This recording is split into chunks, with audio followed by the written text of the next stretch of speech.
Limpieza del conducto auditivo externo en medicina primaria.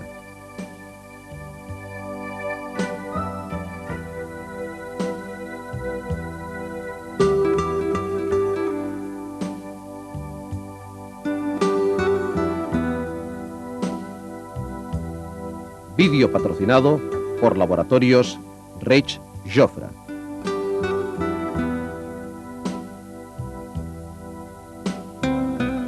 La limpieza del conducto auditivo externo es una práctica muy habitual en la otorrinolaringología y en la medicina primaria.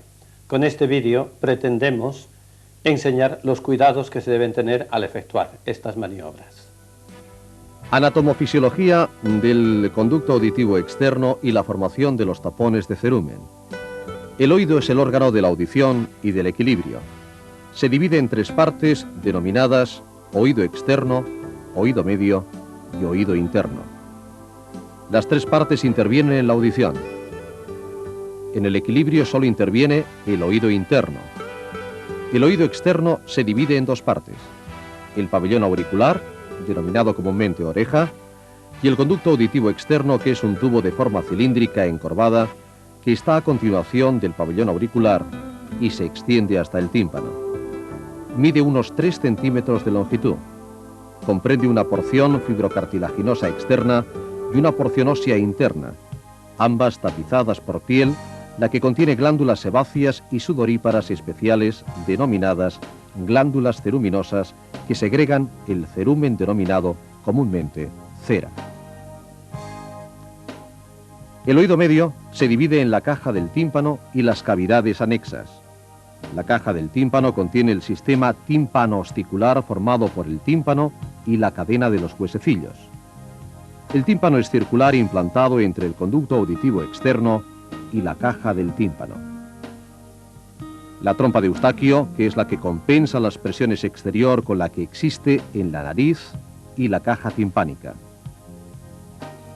El oído interno se divide en dos partes: la cóclea y el laberinto. La audición normal es la percepción por el oído de las ondas sonoras que son recogidas por el pabellón auditivo, atraviesan el conducto auditivo externo, son amplificadas por el tímpano, transmitidas a través de la cadena osticular, la ventana oval y los líquidos del oído interno, llegando a impresionar los órganos receptores de este. Limpieza habitual del oído. El oído se ha de limpiar cotidianamente solamente con el agua de la ducha y el jabón.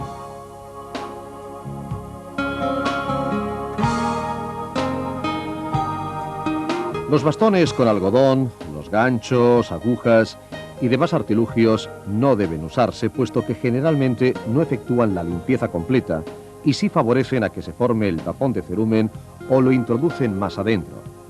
Los síntomas habituales del tapón de cerumen son sensación de taponamiento ótico, sensación de acorchamiento periauricular, autofonía, sordera brusca y ocasionalmente otalgia y mareos. Diagnóstico del tapón de cerumen. El diagnóstico del tapón de cerumen se basa en primer lugar en la sintomatología que refiere el paciente y posteriormente en la otoscopia. La otoscopia puede ser de diferentes tipos: otoscopia convencional, otoscopia con luz frontal y otoscopio, otomicroscopia y otoendoscopia. La otoscopia convencional es la más frecuente de todas.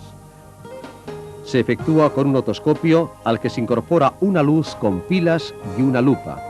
Hay que elegir el otoscopio de mayor diámetro posible de acuerdo a las dimensiones del conducto auditivo externo. Se coloca al paciente sentado mirando a un lado, se estira suavemente con una mano el pabellón hacia atrás, con la otra mano se separa el trago y se introduce suavemente el otoscopio, evitando efectuar maniobras bruscas. Se debe apreciar todo el conducto auditivo externo y el tímpano. La otoscopia con luz frontal y otoscopio se efectúa utilizando la luz frontal y un otoscopio. La calidad de la exploración no es muy buena debido a que no se utiliza ninguna lupa. La otomicroscopia es la exploración que nos proporciona mayores datos debido a la gran amplificación microscópica y a la calidad de la luz. Se puede efectuar en posición de sentado o en decúbito. Finalmente, la otoendoscopia, que se utiliza excepcionalmente. Sea cual sea la técnica de la otoscopia, debe realizarse una inspección de pabellón auditivo y zonas periauriculares. En la inspección de conducto auditivo externo se debe prestar atención a su permeabilidad. Cuando está libre, debe apreciarse el tímpano con claridad. Si está ocupado parcial o totalmente, puede deberse a un tapón de cerumen, habitualmente de color marrón oscuro, claro o negruzco. Menos frecuentes son los tapones epidérmicos, de color blanco nacarado, duros y adheridos. También existen tapones mixtos. También debe prestarse especial atención a la presencia de otorrea, otomicosis y otorragia. Un conducto auditivo externo muy encorvado o irregular predispone a este tipo de patologías. El tímpano. En cualquier inspección de conducto auditivo externo se debe siempre intentar ver el tímpano aunque sea parcialmente. Las características principales que se deben apreciar al inspeccionar el tímpano son las siguientes. El color debe ser blanco nacarado. Debe ser transparente. En ocasiones se observa parte de la apófisis lenticular del yunque, el estribo, la ventana oval y la ventana redonda. Debe estar íntegro y con los bordes nítidos. No deben observarse perforaciones o retracciones y su posición debe ser ligeramente cóncava. No debe estar abombado ni deprimido o retraído. Siguiendo el mango del martillo, el tímpano se divide en 4 cuadrantes que deben observarse y también el triángulo luminoso de Politzer. Tratamiento del tapón de cerumen. Una vez diagnosticado el tapón de cerumen, debe extraerse. Antes de cualquier maniobra en conducto auditivo externo, es imprescindible preguntar si el paciente tiene antecedentes de perforación timpánica, intervención quirúrgica de oído o de otorrea crónica o de repetición. Cualesquiera de estos hallazgos contraindica el lavado del conducto auditivo externo y debe ser extraído instrumentalmente o por aspiración bajo visión microscópica.